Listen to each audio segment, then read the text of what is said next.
Shear by Chilord, Chapter 11. Harry couldn't help but stare at the damage in front of him. The entire street was ruptured as if the gas main had been. Right. That's likely what had happened, though. There were other things that didn't match up with it. There were places where it was obvious the ground had been melted down and then cooled again. Parts of the rubble was oriented like a barrier that had been raised then torn down.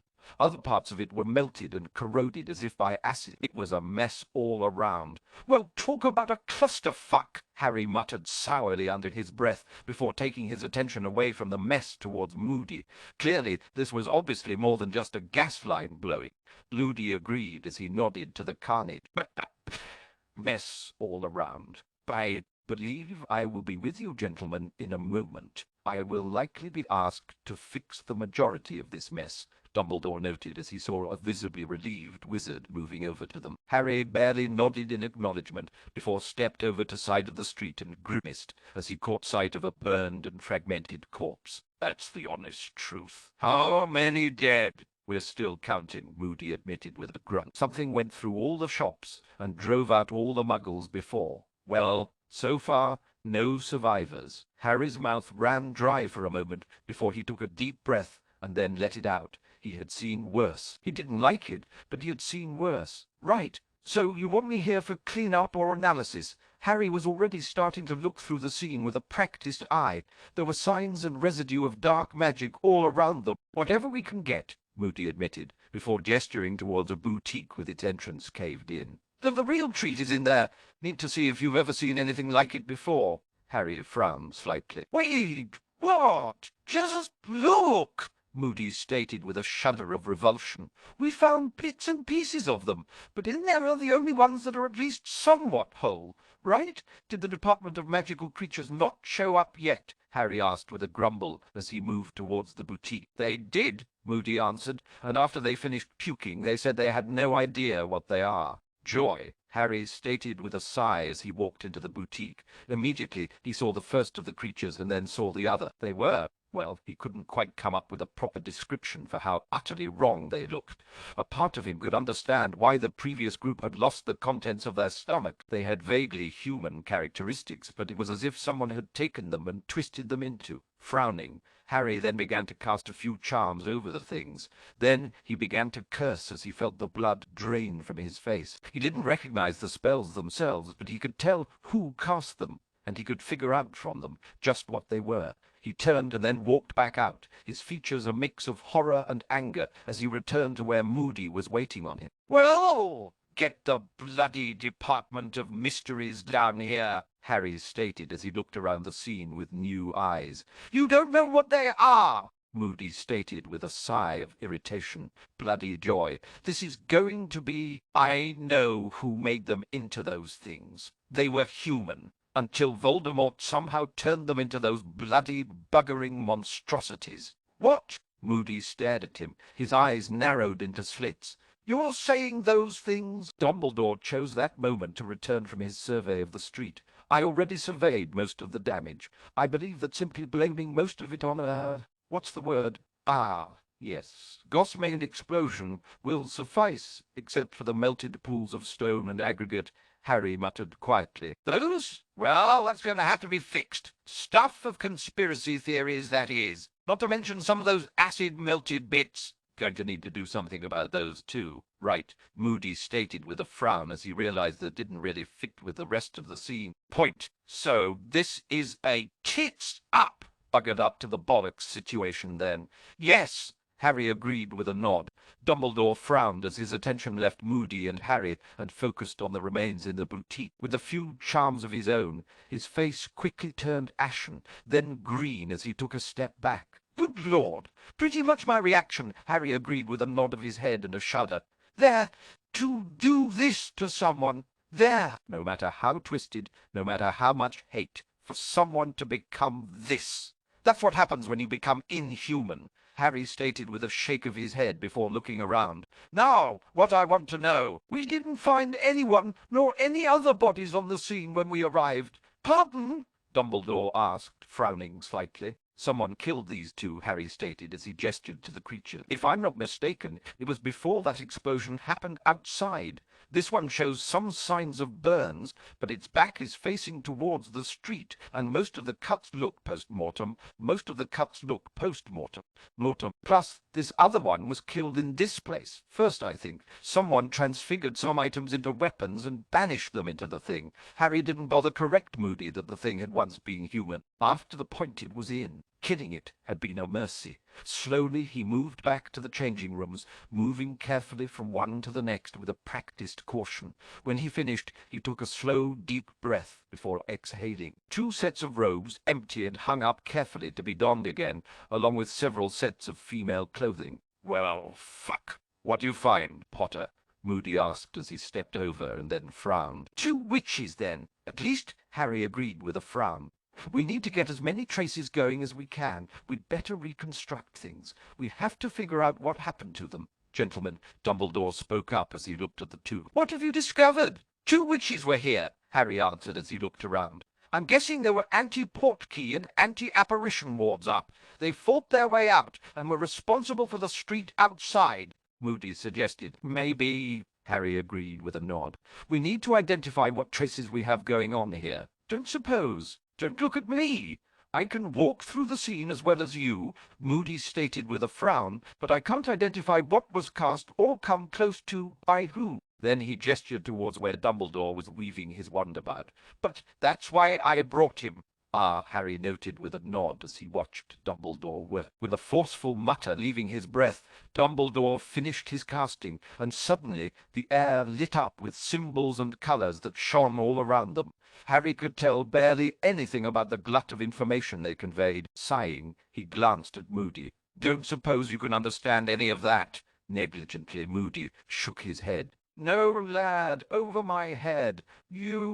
Too much raw spell-crafting information. I've always been a better doer than theorist," Harry explained as he watched Albus go to work. "Initial spells were ineffective from first caster," Dumbledore muttered a bit under his breath. "Second caster used transfiguration." Harry sighed and grimaced. "He made them magically resistant." "Of course he did. Let's walk the rest of the scene. This is likely going to take him a bit."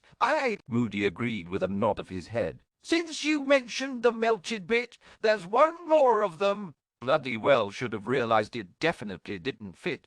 "Oh!" Harry felt a slight chill of worry running down his spine as he followed Moody a bit further down the street, then frowned. "Oh!" It was a slagged mess running down into a pile from the pavement onto the street. "This isn't like the other bit. That's bloody obvious," Moody stated sourly. "No, I mean someone dumped this here," Harry responded, as he pointed to how there was a distinct difference between the pavement and the mess. "See, you can see where it was flowing around it. Looks like someone melted a mess of stuff down there and then dumped it here." The pair of them shared a look before looking back at the mess with suddenly sharper eyes. Harry sighed before he slowly lifted his wand and gestured towards the pile. "Well, it could explain why we couldn't find our 2 witches if it was dropped on them," Moody stated with a frown. "Actually, this is something I've used myself before," Harry responded as he then focused on the pile. "The number of people who can think fast enough to get out of it aren't many." There was a few more moments before Harry sighed. "Well, I found them, sitting quietly in his den." Cygnus Black leaned back and stared into a crackling fire as he held a tumbler of whiskey in his hand. Things had become... He wasn't sure how to truly put it. His whole world was not what it had been mere days ago. "The lads are back together," Charlotte stated, with the kind of casual amusement that always left him more than a little frustrated with his uncle. "Of course they are," Lucius Potter noted with a groan as he settled himself in his chair next to Charles. "Did you at least remember to bring your wife into things?" "Never," Charles declared, sounding fully aghast as he looked back at Lucius. "Do you know how those brutes look at my wife?" Yes, Lucius agreed with a nod of his head. "The same way you do." "Exactly. How would you feel if someone was looking at your wife that way?" Charles asked pointedly. "As my wife isn't the only thing keeping them and you from causing more trouble than they fix," Lucius stated leadingly. "We are all grown men now," Charles refuted him with a slight scowl. "You were, as I recall, grown men then as well." Orion Black joined the conversation as he gave Charles a look. It failed to make a difference then, so why should it now? We were wild, unmarried men at the time, and we have all since settled down and become far more reasonable, Charles stated with a slight huff of irritation. We can manage to keep from causing trouble without our wives, thank you very much. After everything else, Orion frowned and looked at the Potters. The Storm Chaser seems to have things well enough in hand on his own. Why would you need to do more? Because you know it's not going to be that simple, Charlotte stated, all traces of humor fading from his face. If someone already came as far as he has, they're not just going to turn around and give up. Having a group of wizards hunting down these knights in the meantime will help diminish his resources. Orion scowled slightly, but sighed in resignation. Fine. Just don't expect us to join in on that little crusade of yours. Quite, Cygnus agreed with a nod of his head, before sighing. It is enough trouble that you have drawn us into this little conspiracy, even if it benefits your family in the long run, Lucius pointed out with an arched brow. The benefits are still dubious, even if you have points, Orion told them bluntly. But while it is nice that you're keeping us in the loop about your mayhem, I do look forward to laughing in your face when you end up with things blowing up in your face. It won't be anything we can't handle, Charles declared with a cool, narrowed eyes. Besides, you were the one that brought me into all of this, Cygnus. I would expect you to have a better recall than that. Cygnus shifted uncomfortably. As I recall, I simply asked you about him being a Potter. You were the one that turned around and made all of this about changing our entire family philosophy and more.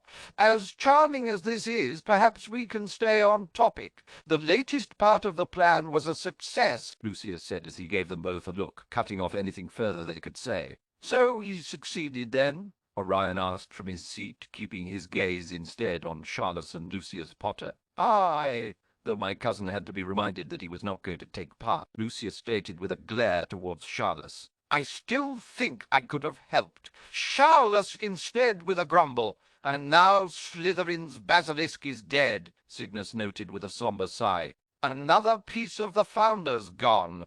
All to stop this bloody madman. Yes, Lucius agreed with a grimace, and he killed it with a surprising efficiency. Did he at least try to reason with it? Orion asked as he looked at the Potters. Reason with it? Lucius demanded as he sat up and glared at Orion. You as well as I can remember what happened when that chamber was last opened and what happened when that beast was last loosed. Yes. The Uggleborn witch died, Orion stated with a sigh and a wave of his hand. I suppose it was unavoidable, though think of what it could have told us about those times. True, Lucius admitted with a faint nod of his head, though in this instance I think we can understandably have written it off. After all, considering who it was that last opened that chamber and was responsible for the witch's death, another thing to hold against that monster. And I wonder, with all that we know about what he is willing to do, what else will we lose? Cygnus stated quietly as he looked off into the distance. How much else will he taint beyond repair, beyond redemption? Too much, I imagine, Charles stated quietly as he nodded his head back to his nephew. Far too much. Indeed, Orion agreed with a nod and a frown before a sickened thought reached his features. Do we know what it is that this monster has made into his Horcruxes? Charles admitted with a frown. He knows at least 4 of them have been created and knew the location of 2 of them. Beyond that, based on what he has said of him, of this Voldemort, based on what we have learned of him ourselves, how much do you wish to wager that he has defiled priceless artifacts to house his broken soul, just to make them even harder for people to bring themselves to destroy them? And if the Storm Chaser knows what they are, then there is a reason he did not tell us what they were, Lucius stated grimly.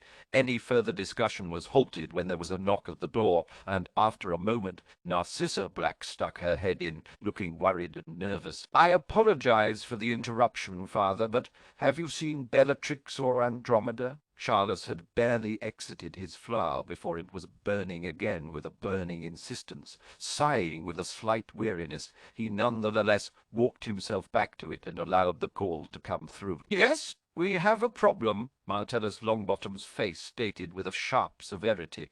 Instantly Charles could feel his stomach dropping like a lead weight into his feet. What's wrong? Someone attacked a muggle shopping district in London, Martellus informed him with a frown on his face. Looks like a war zone, according to some of our contacts. Streets in pieces. Bits of it are melted down in various ways, and there are things all over the place. What do you mean, things? Charles demanded with a frown. I mean just that, things. As in things we don't have names for and don't know what they are. Martellus snapped back. They were found dead amidst the destruction. I don't have anything more to really go on yet, but they've called both Dumbledore and the Storm Chaser to the scene for their opinions. This is not good, Charles muttered for a moment. What else do we know about this? Frustratingly a little, Martellus admitted with a sigh and a shake of his head. Just what we can infer in swirling rumours. We had heard that the Lord of the Knights of Walpurgis had isolated himself for a time, but we knew little of why. And, of course, it would happen just when we think we're starting to get the upper hand in this whole debacle, Charles muttered under his breath. The upper hand? How could you? I didn't, Charles corrected. He did. Wouldn't even let me help. Dashed bastard just took a goblin silver blade and used it to kill off Slytherin's basilisk of all things. He paused a moment before brightening considerably. I did get to deface a statue of Slytherin in the bastard's Chamber of Secrets, though. Slytherin's basilisk! The Chamber of Secrets, Martellus repeated, staring, mouth hanging agape. What the devil have you been doing? Finding out how the Storm Chaser likes to destroy my childhood dreams, Charles stated with a long, overly dramatic sigh. I think the man's really a bit of a sadist. That, or you likely brought it up upon yourself, Martellus agreed before shaking his head. So, he found the Chamber of Secrets. He claims to have stolen the ability to be a Parselmouth from Riddle, Charles stated with a shake of his head and a sigh. And considering we found that Riddle is the last of the Gaunts, bloody hell! I thought we stopped having to deal with those idiots when Morphin finally went and kicked off, Martellus stated with a sour grimace. They always were a particularly foul brand of sadists. This Dark Lord is Meropes with a muggle, Charles stated simply, and shook his head in disgust. But apparently being a half-blood is little barrier towards spouting off the madness of bloody purity. Yeah, well, if this was the work of that half-blood bastard, we can't let it go unanswered, Martellus stated sharply. This was dangerously close to blowing the statute. Not to mention how many of the muggles were butchered at the scene. An entire street of shops and not one survivor that we could find. He paused before sighing. At least it means we don't have to worry about an oblivator bollocksing up on everything. How many dead? Charles asked, with a quiet levity to his voice, letting his previous humour melt away. We don't know yet. A lot of the bodies were severely dismembered, Martellus stated quietly. At least a dozen, maybe even a score or more. Bloody hell, Charles stated with a hiss, as he almost fell back. Has he gone daft on top of being mad? I told you we don't know, Martellus growled back at him with a glare. The only thing we really know is that there was an attack, that unidentified creature remains were found, and that a lot of muggles were dead. There was a pause and a sigh as Charles nodded his head. I understand. Get the lads together. It is past time we sent a message, happily Martellus stated with a nod. We'll be assembled by the time you show up. Good, Charles stated grimly with a nod of his head. Just one question. Yes, Martellus asked after a moment's pause. Who the hell are we going to send the message to? Charles demanded. That will be a problem, yes. The Blacks had arrived in the Ministry to Chaos. Everywhere they looked, someone from the Ministry was literally running around, dashing across the atrium as the wizard at the check-in desk looked especially haggard. Name and purpose of visit. Ah, what in Merlin's name is going on? Orion demanded as Cygnus frowned slightly next to him. The wizard looked up and blanched slightly at the sight of the Black Patriarch before reluctantly answering. Muggle part of London. An entire street and its buildings were destroyed. A bunch of muggles killed. We're trying to get it all explained away, but they found things there. The way the man said things made both Blacks arch a brow, especially at the shudder that shivered visibly through the wizard. Be that as it may, we need to speak to someone about it. That would be, the wizard started to say before checking something. No, they're busy. How about they're busy too? I think that. No, not them, either. Are you implying that there is no one available to assist us? Orion asked, a slight edge to his words as he looked at the wizard behind the desk with a dangerous glare. I am trying to find someone. It's just, well, everyone got pulled into this damned mess in the middle of the muggles. The wizard apologized quickly. It was just that bad. Cygnus rubbed his forehead in irritation. So what? The Dark Lord decided to attack a muggle street in broad daylight. It was worse than that, from what I heard. The wizard shivered again. They found what they say used to be muggle, only they're all twisted and wrong. That the Dark Lord made them into things that weren't even recognizable as human. And that he destroyed an entire district just to show how powerful he is. Orion snorted a bit. I am quite aware of just how powerful he is. We were both there to see him fight the Storm Chaser in Hogsmeade. Oh! The man blinked a moment. But then I heard that all the stories about the duel were just stuff people made up. I mean, someone other than Dumbledore, strong enough to take on the Dark Lord. The only reason we're even having this conversation is because Albus Dumbledore saved the Dark Bastard's life. Cygnus growled as he loomed over the man.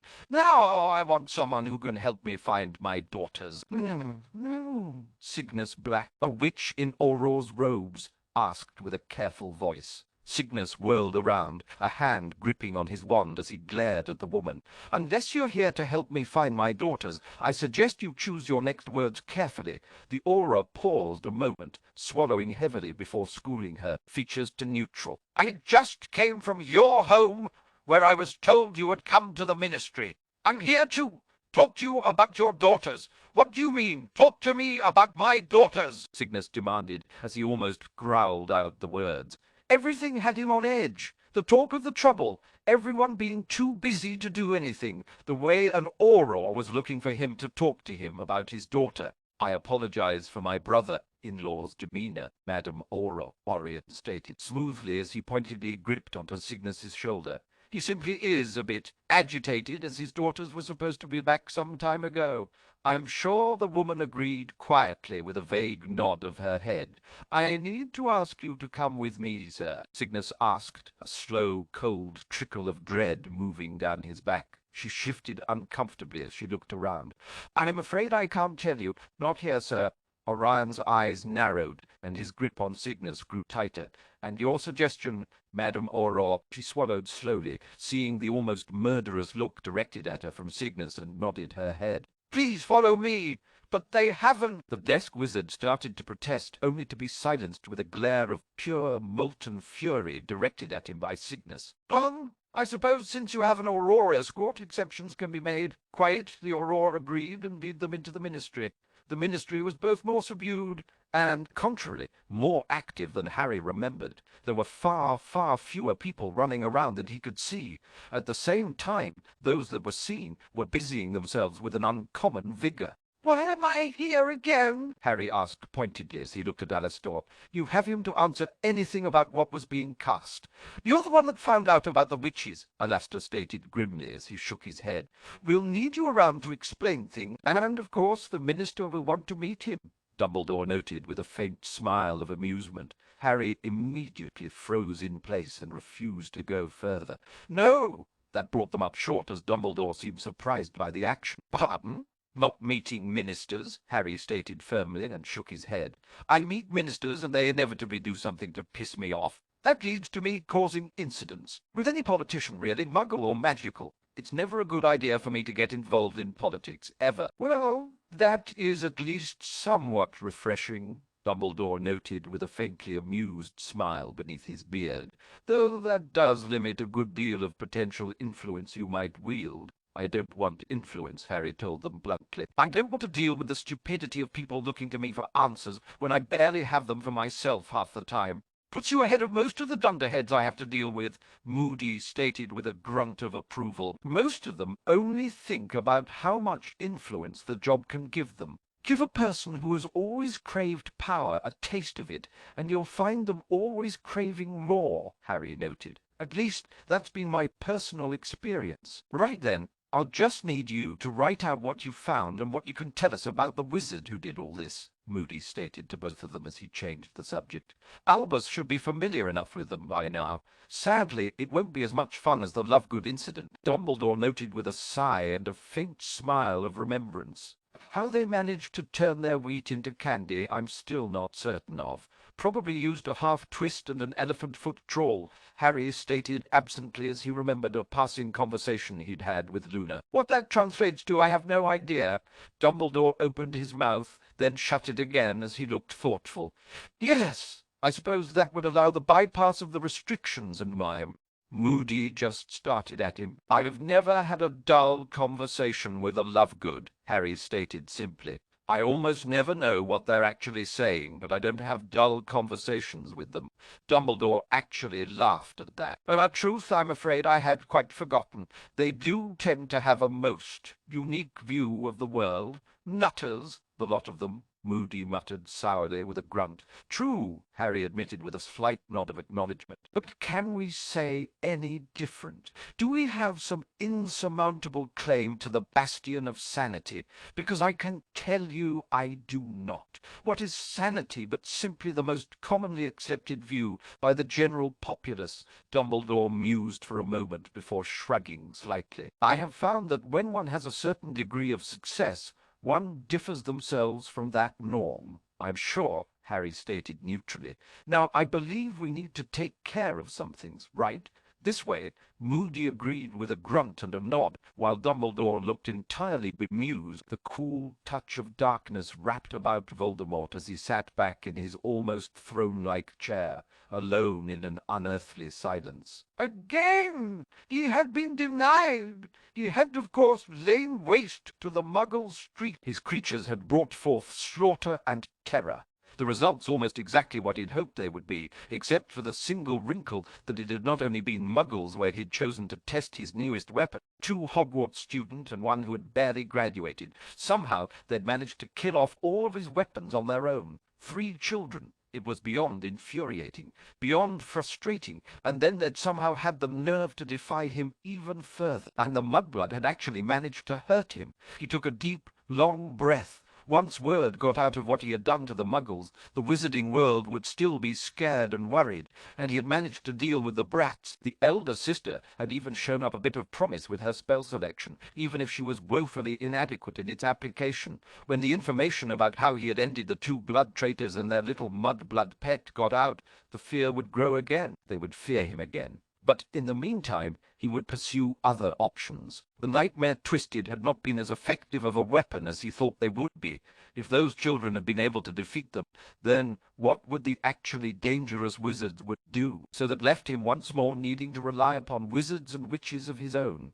As his original plans had been thrown out the window, perhaps now it was time for him to pull something from much further along his original timeline. Those who were going to oppose him were easily identifiable enough. Time to start pruning those problems. In the lift, Harry leaned back against the cool metal of the wall and closed his eyes as he took a slow, deep breath. Today had not been the best of days, despite what he had shown Dumbledore, despite what he had done to the diadem, and coming to the ministry to fill out paperwork and avoid ministers had been the cherry on top. He'd gotten too used to his reputation, keeping the various governmental officials from sticking their nose too deeply into his business. He had forgotten just how ignorant they could be, perceived weakness, something that they thought they could exploit. When that happened, they would swarm in unless they found themselves facing off against a bigger fish than they could handle. Even then, if the weakness was thought to be big enough, he sighed and shook his head, reopening his eyes and staring forward. So much had already been changed from what he knew.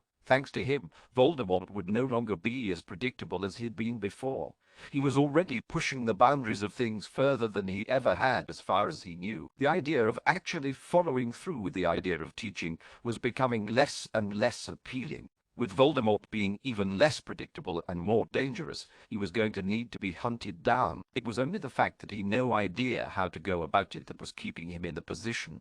Voldemort had too many holes to run to, and he didn't know how to find which one to look down. Hell, most of his knowledge from this particular era was practically non-existent, a taboo dead zone as far as the wizarding world has been concerned.